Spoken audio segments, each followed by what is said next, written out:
Hello everyone, welcome to channel learn with ease. आज का topic है हमारा अकाउंटिंग फॉर शेयर कैपिटल का, जिसमें हम सॉल्व करेंगे question number 16 chapter 1 TS Grewal की बुक से class 12 accounts. Online sessions, online classes के लिए आप मुझे इस नंबर पर व्हाट्सएप कर सकते हो अपना नाम और क्लास। अगर आप टीएस ग्रेवाल के साथ साथ डीके गोयल बुक को भी फॉलो कर रहे हो और सॉल्यूशंस ढूंढ रहे हो तो चैनल की प्लेलिस्ट को क्लिक करो। आपको टीएस ग्रेवाल और डीके गोयल दोनों के न्यू एडिशन के सॉल्यूशंस अपलोडेड मिलेंगे। साथ में ही कम्युनिटी सेक्शन में एमसीक्यूज मिलेंगे क्विज की फॉर्मेट में और एमसीक्यूज के सॉल्यूशन शॉर्ट्स में। तो बहुत कुछ है चैनल पर, विजिट द चैनल। अच्छा लगे तो शेयर और सब्सक्राइब जरूर करना। मॉडर्न डायरीज लिमिटेड एक कंपनी है। मॉडर्न डायरीज लिमिटेड एक कंपनी है जिसकी ऑथराइज्ड कैपिटल 10 लाख रुपए है, जिसको वो 7,500 इक्विटी शेयर 100 रुपए वाले और 2,500 प्रेफरेंस शेयर 100 रुपए के हिसाब से पब्लिक को मैक्सिमम इशू कर सकती है, ऑफर कर सकती है। कंपनी ने क्या किया, 7,500 इक्विटी शेयर्स में से 1,000 इक्विटी शेयर्स और 2,500 प्रेफरेंस शेयर्स में से 500 प्रेफरेंस शेयर्स पब्लिक को इशू किए, ऑफर किए। अब क्वेश्चन में लिखा है जितने शेयर्स ऑफर किए गए सभी के लिए कंपनी को एप्लीकेशन मिल गई और फुल्ली अलॉटमेंट की गई। अब इसकी इंस्टॉलमेंट में डिमांड की गई। इक्विटी शेयर्स के केस में 10 रुपए एप्लीकेशन, 40 रुपए अलॉटमेंट और बाकी का पैसा 50 रुपए 25-25 रुपए की 2 कॉल की डिमांड की गई। प्रेफरेंस शेयर्स के केस में 25 रुपए एप्लीकेशन, 25 रुपए अलॉटमेंट और फाइनल कॉल पर 50 रुपए की डिमांड की गई। जब जब डिमांड की गई पूरा पैसा भी रिसीव हो गया। अब आपको क्या करना है, जर्नल एंट्रीज बनानी है, लेकिन कैश बुक के साथ और बैलेंस शीट कैश बुक के साथ बनानी है। इसका मतलब जो बैंक की ट्रांजेक्शन्स, शेयर से रिलेटेड हम सारी ट्रांजेक्शन्स बैंक में करते हैं, कैश में नहीं करते, ये बात याद रखना। और कैश बुक में हम सारी बैंक की ट्रांजेक्शन्स डायरेक्टली पोस्ट करेंगे, रिकॉर्ड करेंगे। तो कैश बुक में आपके 2 कॉलम होते हैं, कैश का और एक बैंक का। तो हम कैश का नहीं बना रहे, सिर्फ बैंक की ट्रांजेक्शन के लिए बैंक का कॉलम। डेबिट साइड पर सारी पेमेंट जो आप रिसीव करोगे वो लिखोगे, और क्रेडिट साइड पर हम क्या करते हैं, जो पेमेंट करते हैं वो लिखते हैं। अब आपकी फर्स्ट ट्रांजेक्शन जब कंपनी इशू करती है शेयर, तो कहां से स्टार्ट होगी। जब कंपनी शेयर्स को इशू करती है तो उसे नहीं पता जितने शेयर्स उसने इशू किए क्या सभी लोग उसको अप्लाई करेंगे, क्या उसको इतने शेयर्स के लिए एप्लीकेशन रिसीव होगी या नहीं होगी, उसे नहीं पता, वो ब्लैंक है। इसी तरह से जो लोग अप्लाई कर रहे हैं उन्हें भी नहीं पता कितने लोगों ने अप्लाई कर चुके हैं। तो एक पर्टिकुलर टाइम पीरियड रखा जाता है और कंपनी कहती है जिसे भी ये शेयर खरीदने हैं वो ये एप्लीकेशन भरे और साथ में ये एप्लीकेशन मनी जमा करे। एक शेयर के ऊपर 10 रुपए जमा करने होंगे। इक्विटी शेयर के केस में 10 रुपए और प्रेफरेंस शेयर के केस में 25 रुपए। तो जिसको जो शेयर खरीदना है उस हिसाब से और जितने खरीदने उस हिसाब से पैसा जमा करे। तो वो जब टाइम पीरियड बीत जाता है और उसके बाद जब कंपनी अपने बैंक में पैसा देखती है तब उसे पता चलता है कि कितने शेयर्स के लिए लोगों ने अप्लाई किया। यहां पर लिखा है कि जितने शेयर्स इशू किए सभी के लिए एप्लीकेशन मिली, मतलब 1,000 इक्विटी शेयर्स खरीदने के लिए एप्लीकेशन और 500 प्रेफरेंस शेयर्स के लिए। तो ये दोनों के लिए एप्लीकेशन कंपनी को मिली। तो अगर 1,000 इक्विटी शेयर्स पर 10 रुपए देखे जाए तो 10,000 रुपए बनते हैं, और 500 प्रेफरेंस शेयर्स पर 25 रुपए के हिसाब से कितने बनेंगे, 12,500। तो हमारे बैंक में कितने पैसा जमा हुआ, 22,500। अब ये किस लिए पैसा मिला आपको, इक्विटी शेयर एप्लीकेशन, जो आपने शेयर नाम का एक प्रोडक्ट लॉन्च किया, बेचने जा रहे हो और लोगों को इंस्टॉलमेंट में पैसा डिमांड कर रहे हो, तो वो फर्स्ट इंस्टॉलमेंट का पैसा आपको मिला। जिसने खरीदना है उसने आपको पैसा फर्स्ट इंस्टॉलमेंट का जमा किया, तो आपके बैंक में ये पैसा आ गया। जो लोग खरीदना चाहते थे फर्स्ट इंस्टॉलमेंट का, इक्विटी का 10,000 और प्रेफरेंस का 12,500 रुपए। ये बात आपको ध्यान रखनी है। अगर प्रेफरेंस शेयर्स के साथ 9%, 10%, 12% ऐसा कुछ लिखा है, इसका मतलब क्या है, इसका मतलब है इन प्रेफरेंस शेयर्स पर इस रेट से डिविडेंड दिया जाएगा और ये इनका नाम का पार्ट है।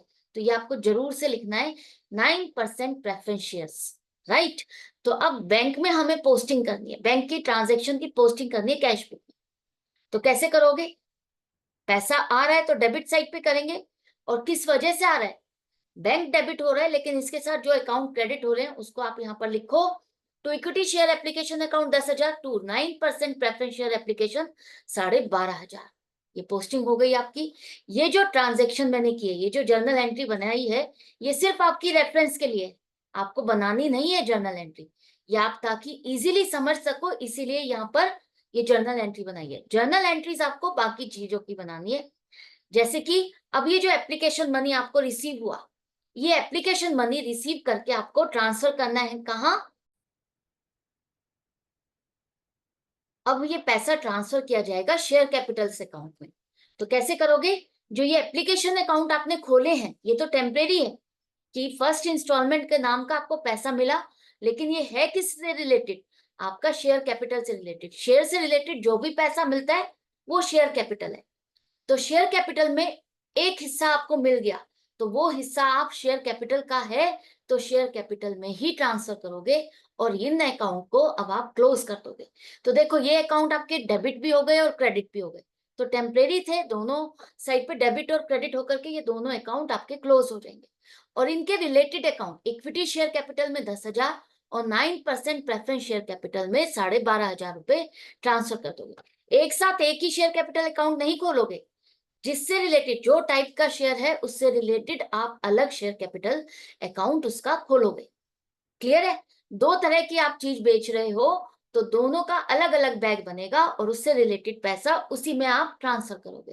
तो एप्लीकेशन का पैसा हो गया। इसके बाद इस पॉइंट पर अब आपको पोजीशन क्लियर होगी है कि किन लोगों ने आपके पास शेयर्स के लिए अप्लाई किया, किसको कितने शेयर्स को अलॉट किया जाएगा।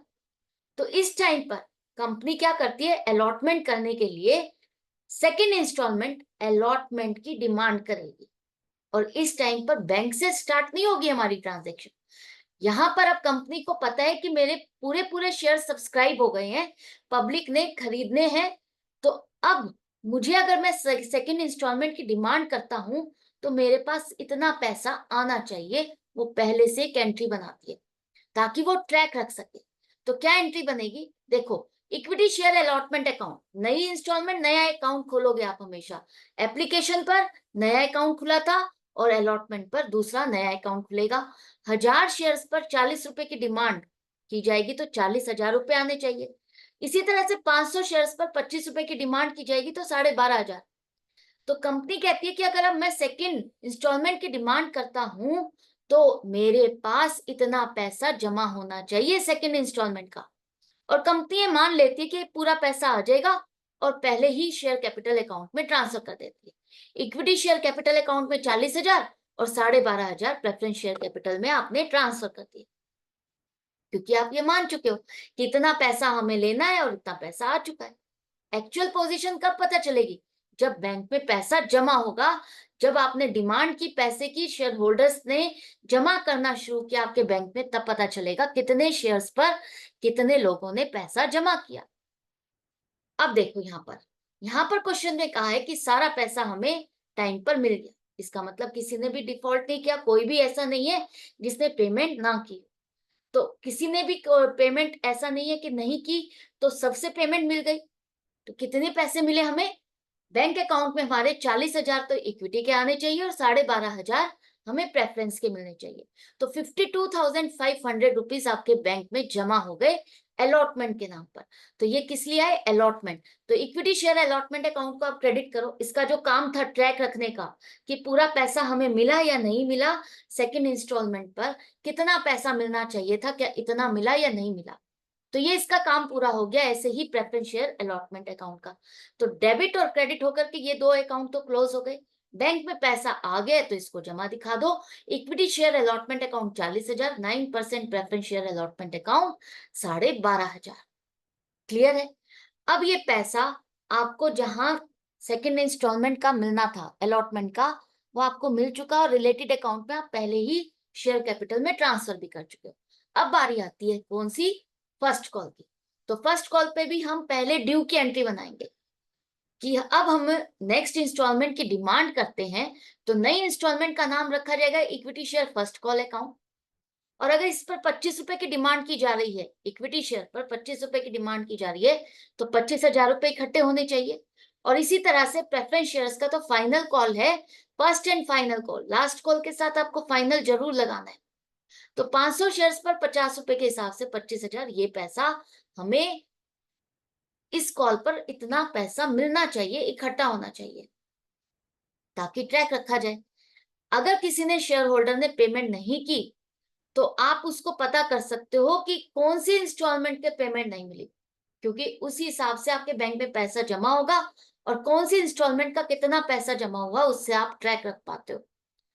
अब आप ये मान के चल रहे हो कि ये पूरा पैसा आ गया और आपने रिलेटेड शेयर कैपिटल अकाउंट में पहले ही ट्रांसफर कर दिया।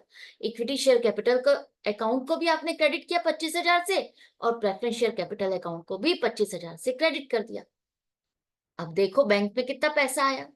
क्वेश्चन में लिखा है पूरा पैसा आ गया, तो हम पूरा पैसा दिखाएंगे बैंक अकाउंट। डेबिट होगा 25,000 इक्विटी शेयर फर्स्ट कॉल के मिले और 25,000 आपको प्रेफरेंस शेयर के फाइनल कॉल के मिले, तो 50,000 हमारे बैंक में जमा हो गए। क्लियर है? तो फर्स्ट कॉल और फाइनल कॉल ये दो जो अकाउंट थे आपके क्रेडिट हो जाएंगे। इसी वजह से तो पैसा आपको मिला। ये पैसा आपके बैंक में क्यों जमा हुआ?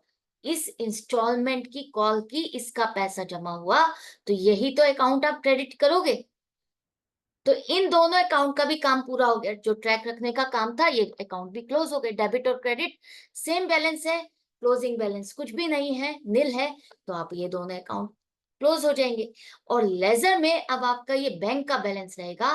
बैंक में आपने दोनों इंस्टॉलमेंट पर जो पैसा मिला 25,000 बैंक में जमा हुआ और ये पैसा आप ऑलरेडी शेयर कैपिटल अकाउंट में ट्रांसफर भी कर चुके हो।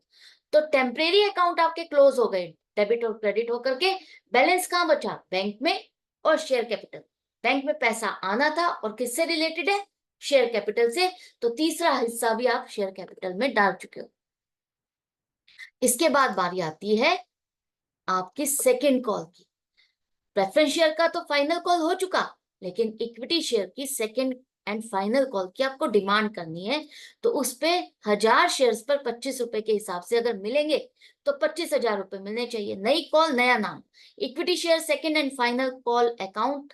25,000 रुपए हमें मिलने चाहिए। आपने डेबिट किया कि इस इंस्टॉलमेंट पर इतना पैसा मिलना चाहिए और पहले ही इक्विटी शेयर कैपिटल अकाउंट में आप ये पैसा ट्रांसफर कर चुके हो, क्रेडिट कर चुके हो। ये मान रहे हो कि पूरा पैसा मिल गया। अब इस क्वेश्चन में जैसा लिखा है पूरा पैसा मिल गया, तो हम बैंक में भी उतना ही दिखा देते हैं कि हमें बैंक में 25,000 रुपए मिल गए हैं। Equity share second and final call के 25,000 रुपए हमारे बैंक में जमा हो गए। तो ये सेकंड एंड फाइनल कॉल की वजह से मिला, तो equity share second and final call account आप क्रेडिट करोगे। Bank account debit to equity share second and final call 25,000। अब सारी कॉल आप कर चुके हो, डिमांड सारा पैसा आपके पास आ चुका। बैंक में पैसा जितना आया है अब आप उसका क्लोजिंग बैलेंस निकालोगे। इसको ऐसे ही नहीं छोड़ दोगे इस कैश बुक को, आपको इसका क्लोजिंग बैलेंस निकालना है। तो वो क्लोजिंग बैलेंस आएगा 1.5 लाख रुपए। आप अपने क्वेश्चन को चेक भी कर सकते हो, क्या ये 1.5 लाख रुपए ही बनता है? हाँ, 1000 शेयर्स पर 100 रुपए 1 लाख रुपए और 500 शेयर्स पर 100 रुपए 50,000। तो टोटल इक्विटी और प्रेफरेंस दोनों का पैसा मिलाकर के 1.5 लाख बनता है, जो कि हमारे बैंक में जमा हुआ। तो दोनों साइड पे टोटल लिखो, हमारी यहां तक कैलकुलेशन करेक्ट है। तो कैश बुक और जर्नल एंट्रीज आपकी कंप्लीट हो गई। अब बारी आती है बैलेंस शीट की। इसको बैलेंस शीट में कैसे शो करोगे? बैलेंस शीट में आपका पहले मेन पेज बनता है, उसके बाद नोट्स टू अकाउंट बनता है। लेकिन नोट्स टू अकाउंट में आप सारी कैलकुलेशन करते हो और यहां से फिगर उठा करके वहां लिखोगे। तो शेयर कैपिटल के बारे में बात हो रही है तो शेयर कैपिटल की सारी डिटेल दोगे। मतलब ऑथोराइज्ड कैपिटल क्या है, मतलब ये कंपनी मैक्सिमम लिमिट क्या है, इसके कितने शेयर्स मैक्सिमम पब्लिक को इशू कर सकती है। 7,500 इक्विटी शेयर 100 रुपए के हिसाब से 7.5 लाख और 2,500 प्रेफरेंस शेयर 100 रुपए वाले 2.5 लाख। तो टोटल 10 लाख इसकी ऑथोराइज्ड कैपिटल है। इसने पब्लिक को कितने ऑफर किए? इतने में से 1000 इक्विटी शेयर्स 100 रुपए वाले तो 1 लाख रुपए और 500 प्रेफरेंस शेयर 100 रुपए के हिसाब से 50,000, तो 1.5 लाख आपकी इशूड कैपिटल होगी। अब पब्लिक ने कितना अप्लाई किया और कंपनी ने कितने अलॉट किए, वो आपकी सब्सक्राइब कैपिटल है। सब्सक्राइब में दो कैटेगरी आएगी, फुल्ली पेड और नॉट फुल्ली पेड। तो आपको चेक करना है आपकी कौन सी कैटेगरी में आएंगे। फुल्ली पेड अप के लिए आपको दो कंडीशन चेक करनी है। क्या फेस वैल्यू जो है हमारी शेयर्स की वो पूरी की पूरी कंपनी ने डिमांड की? अगर इक्विटी शेयर 100 रुपए का है तो क्या पूरे 100 रुपए शेयर होल्डर से डिमांड किए कंपनी ने? हाँ, कंपनी ने पूरे 100 रुपए की डिमांड की और प्रेफरेंस शेयर्स में भी 100 रुपए पूरे डिमांड किए गए। अब कंपनी ने डिमांड किए तो क्या शेयर होल्डर्स ने भी पूरे 100 रुपए पेमेंट की? हाँ, शेयर होल्डर्स ने भी पूरी पेमेंट की, हमें पूरी पेमेंट रिसीव हो गई। तो ये क्या होगा? फुल्ली पेड अप की कैटेगरी। जब कंपनी भी पूरे पैसे डिमांड करती है और शेयर होल्डर से भी पूरा पैसा मिलता है, तो आपकी सब्सक्राइब कैपिटल, कितने शेयर्स आपने अलॉट किए, पब्लिक ने कितने अप्लाई किए और आपने कितने अलॉट किए, कंपनी कितने अलॉट कर सकती है, जितने शेयर्स वो इश्यू करती है ना, ये मैक्सिमम लिमिट है उसके अलॉटमेंट की। जैसे ऑथराइज्ड कैपिटल मैक्सिमम लिमिट है उसकी इशू कैपिटल के लिए। इशू कितने कर सकती है वो मैक्सिमम लिमिट ऑथराइज्ड कैपिटल बताती है। अलॉट कितने शेयर्स वो मैक्सिमम कर सकती है, वो बताती है आपकी इशूड कैपिटल। जितने उसने पब्लिक को ऑफर किए वही वो अलॉट कर सकती है। तो 1000 इक्विटी शेयर्स पब्लिक ने अप्लाई किया, कंपनी ने अलॉट किए। 500 शेयर्स प्रेफरेंस शेयर्स, ये भी पब्लिक ने अप्लाई किया और कंपनी ने अलॉट किए। पूरे 100 रुपए डिमांड किए गए और पूरे 100 रुपए शेयर होल्डर्स ने पेमेंट की। तो हमें पूरे 1.5 लाख रुपए मिलने चाहिए थे, 1.5 लाख रुपए मिल गए। तो subscribed and fully paid up आपकी कैपिटल हो गई 1.5 लाख। यही आपकी शेयर कैपिटल है। सब्सक्राइब कैपिटल जो होती है वही आपकी शेयर कैपिटल है, जिसे आप मेन पेज बैलेंस शीट में दिखाते हो। नोट्स टू अकाउंट से यहां से डिटेल उठा करके आपको वहां लिखनी है। करेक्ट है?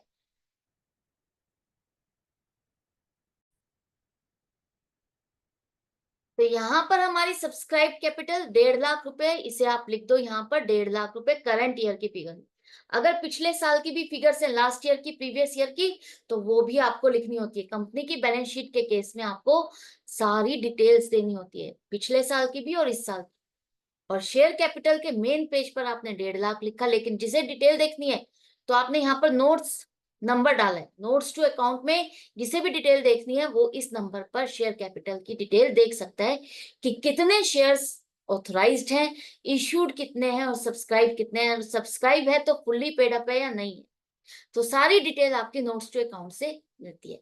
तो आई होप ये क्वेश्चन आपको अच्छे से समझ में आ गया है, डाउट या कंफ्यूजन नहीं रहा होगा।